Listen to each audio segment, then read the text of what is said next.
Hello, welcome to a basics guide for Monster Train. I'll be taking you through all of the very simple basic mechanics that you need to know, all of the things that are obvious that are helpful to know, and some things that are not necessarily so obvious, but you learn over time by playing the game. Help you get a little head start on your Monster Train journey.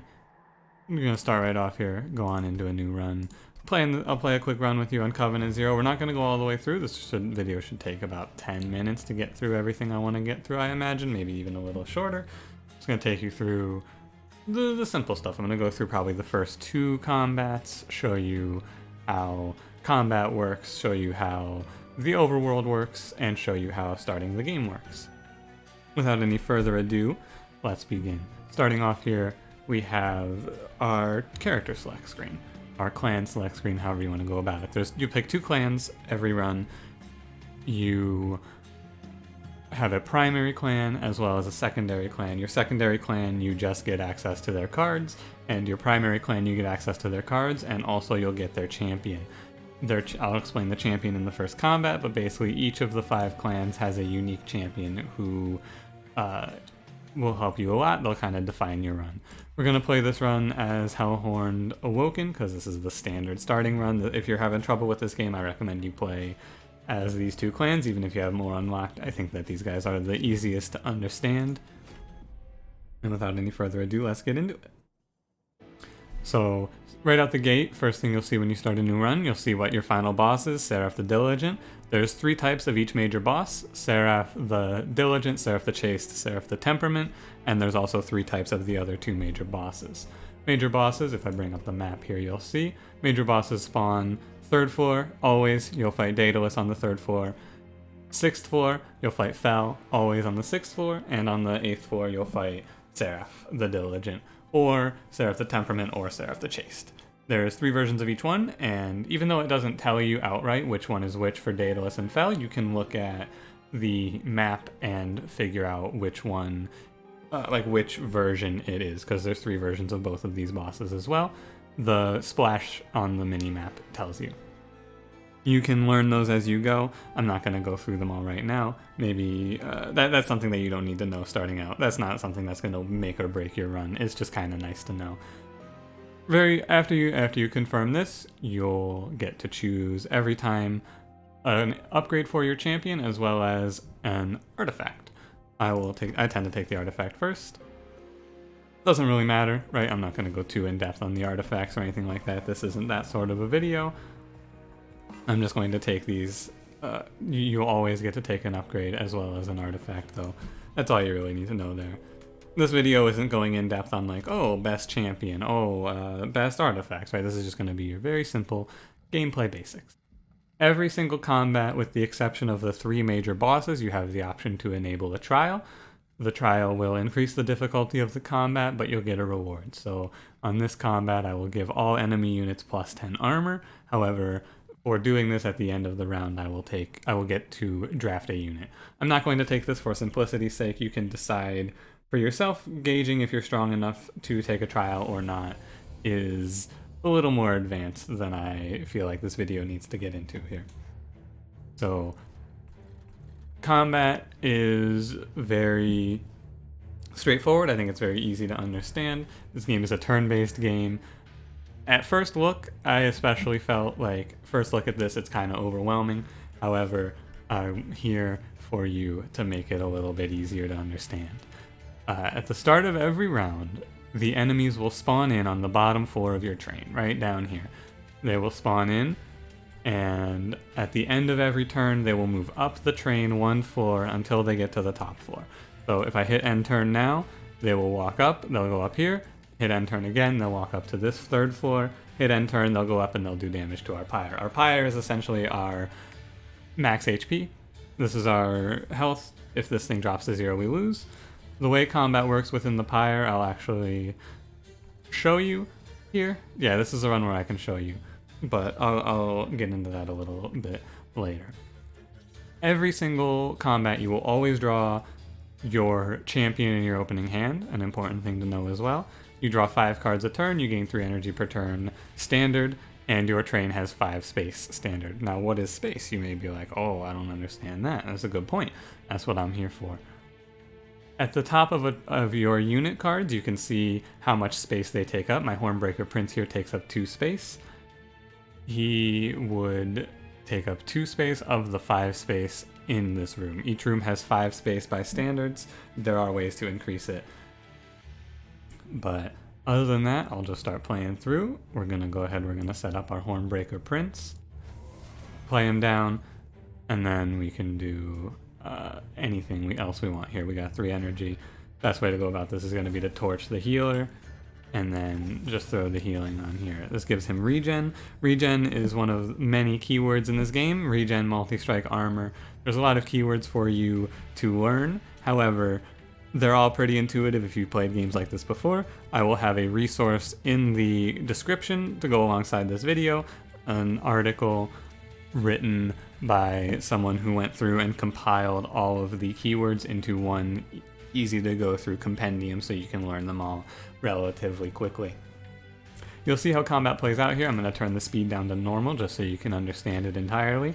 Enemies attack and then you attack. At the upper right of your units and their units, you can see how combat's going to resolve. So the enemy is going to take 12 damage, my unit's going to take 2 damage. You can see as well, the left number here is my unit's attack, right number is his health, and then this little shield is his armor stat. He comes in with 10 armor. Armor is not replenishable, however, health is standard stuff, right? If I hit end turn here, you'll see it'll all start to make sense, right? Hit end turn, she hits for 2, he hits twice for 6 because he has an effect that lets him hit twice, then they move up. On the second turn of every combat, the collector spawns. The collector is a 1 health unit that leaves, if not stunned. If you kill it, you gain 50 gold. The collector's health goes up by 2 after every major boss, so it's 3 after you beat Daedalus, and it's 5 after you beat Fel. And the only other thing that you really need to know about the collector here is that the collector will not spawn on major boss fights.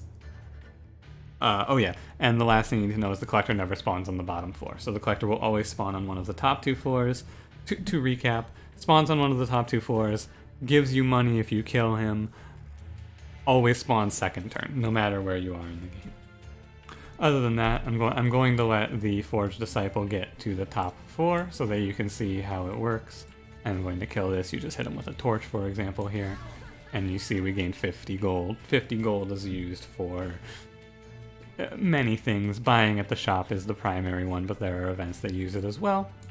I'm going to put down our train stewards. You'll have 4 of these guys in every starting deck, no matter what you do. You'll always have the same starting cards on Covenant 0. And more or less, that's the basics. The other things that I have to teach you are in the overworld, so we'll go through this combat. You can see... no, this is not everything I have to teach you. There's a few more things you can learn here. So, you saw the text pop up, a brief respite and no enemies spawned. That means that you are right before the boss. You can see which boss you're facing on the main screen. When you start the combat, I should have pointed that out. However, we're going to be fighting Chains the Sighted.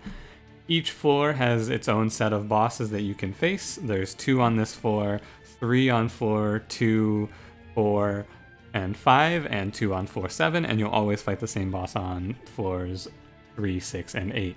I have like all the enemies in the game and all of the bosses in the game spreadsheeted. I will have a link to my spreadsheet in the description as well that you can use for yourself to learn some of the enemies.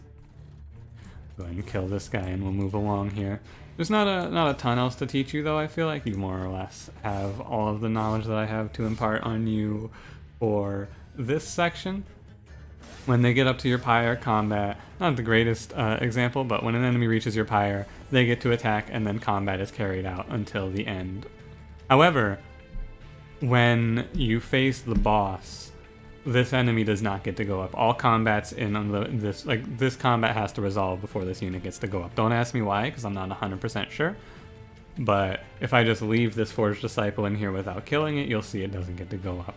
Now, boss combats are different than normal combats, where a boss combat is relentless, meaning that if I just hit end turn here, you'll see it. Combat goes on in this room until either everyone in the room on my side is dead or the boss is dead. It'll just be a little back and forth here for until one of them dies. Boss combat resolves before enemies get to move on. So if you win the boss combat, you don't have to worry about enemies on the top floor. When you finish your combat, you get 50 gold. You get to choose one card from each clan. I'll just take Hornbreak, and I'll just take Vine Grasp. These are both fine. And if I had taken the trial there, I would have gotten a unit draft. So on the overworld, you get to choose one of two paths. I'm not going to go any further in this run. I feel like I've more or less explained the basics of combat. I don't need to take you through another one. But you get to choose one of two paths. The first path, like the first level right here, the first level will always have both types of merchants and both types of unit banners. These just let you draft a unit from your clan. So if we go to the right here, I'll get to click this banner. I get to choose one of two units from my clan. These are just standard, like, Hellhorned cards. We'll take Horned Warrior here. There's a lot of different things throughout the map that I can show you real quick. However, I think I would be better off putting this into the spreadsheet. I'm going to put a lot of information into that spreadsheet. So if you're ever in need of that sort of information, if you need to know, like, oh, what's a Hellvent do again? I'll have it in that spreadsheet for you. But Hellvent, for example, you can duplicate anything but your champion. These concealed caverns are essentially events. Pyre Remains lets you heal your Pyre. Merchant of Magic lets you buff your spells. If I show you the Merchant of Steel, these merchants will always have the ability to purge cards, and depending on which type of merchant you're at, they'll have 3 things on offer.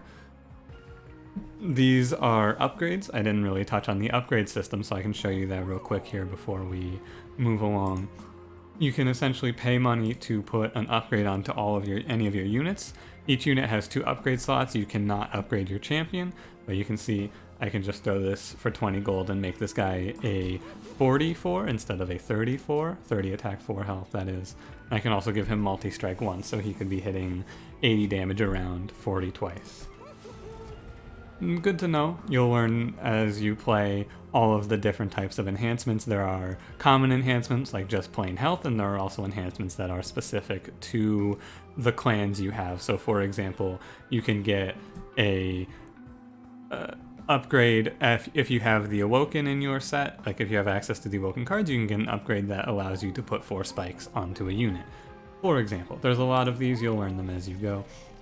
The last thing I want to touch on here, the only other thing that I really think that I need to explain to you, something that's not exactly obvious from the game, like there's no way for it to tell you, but is really, really useful to know, is the number of waves you'll face. So I'll walk you through that real quick. I'll go by because I can show it to you. It's pretty easy to remember. It took me a minute to figure it out. I had to start writing them down to figure it out, but there's a very simple pattern.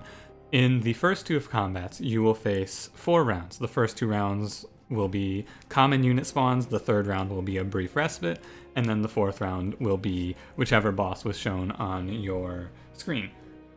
Daedalus is going to be your boss on floor 3, and you will face 6 rounds with him. There is no brief respite on the major boss fights. It's 6 waves of enemies, and then Daedalus comes down and fights you. And then in floors 4 and 5, you'll face 6 rounds in the same pattern. You'll face 5 rounds and then a brief respite.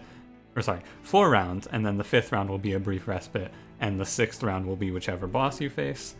And then Fel will go up to 8. 8 rounds, no respite, because she's a major boss. The only thing that breaks the pattern is floor 7. So to show you the pattern, it's 4, 6, 8. However, floor 7 only has 7 rounds. Don't ask me why. I might even just be wrong about this. Like, I've written this down and I've done the math on it, and I've like written down my waves like 4 or 5 times, and every time it comes out to 7, but it just doesn't make sense to me. But this one only has 7 for some reason. So you'll face 5 waves and then a respite and then your boss. And then Seraph has 8 as well. Or maybe, no, Seraph has 8. It's on the spreadsheet. Let me just pull it up for myself real quick to be sure. But I am, with a decent amount of certainty, gonna say Seraph has 8. Seraph has 8.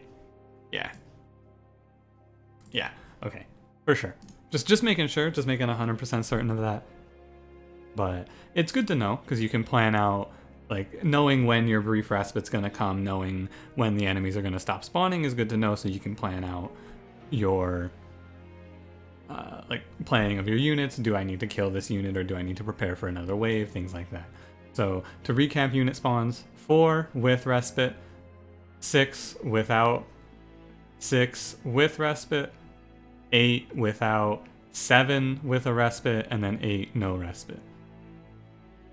And that's more or less all of the basics that I need to tell you. That should more or less cover it. Yeah, I don't have much else to say on this matter. Nothing that would really fit into a basics video. I have a lot more to say about this game. Things that are a little more nitty-gritty, things like ways that enemies spawn, patterns, things like that. However, that's a little bit much. That's a little more in-depth than I want to get in a basics video. So that'll be that. Hopefully you found this video helpful, helped you learn something new. If it did, feel free, leave me a like, drop me a comment down below, anything that you would like covered. I would be more than happy to. I have plans to release a few more videos like this. I'll be putting out a card review with a special guest, most likely, as well as I'll probably go over the artifacts with that same guest. And I'm going to make a few videos delving into Covenant and how I climbed up Covenant, things you need to look out for, specific Covenant levels that get to be a little more difficult, and habits that you're going to want to break if you're going to want to get up into the higher levels. So, without any further ado, thank you for watching. If you enjoyed, leave me a like. Subscribe if you would like to see more. I got Monster Train videos every day of me just playing the game, and I have plans to make more of these. And drop me a comment if you got any questions, anything that you think I should have covered in this video. Feel free.